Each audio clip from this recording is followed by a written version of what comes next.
แต่งจุ่มกันอีกแล้วอ่ะเธอเอาอะไรนะ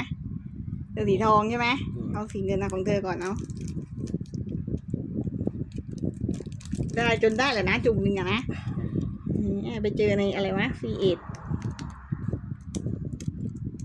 ที่มันได้จังได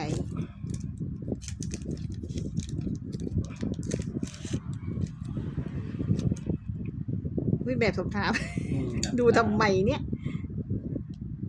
เอาโอ้ยมันจะมีอะไรแบบกระดุกกระดิกนะไม่รู้เลยไอ้2 แพ็คนี้มันเป็นยังไงเดี๋ยวว่าเห็นมันมีที่C8ก็เลยลองเอ้ยอะไรวะน่ะโอ้ยARอยู่แต่ว่าภาษาไทยตัวอะไรอ่ะตัวอะไรวะน่ะลีลาวะตัวอะไรไม่รู้จักอ่ะตัวอะไรบอกในถ่ายก่อนบอกงามอยู่เอาสวยอยู่โอ้ยเรียบร้อยได้อยู่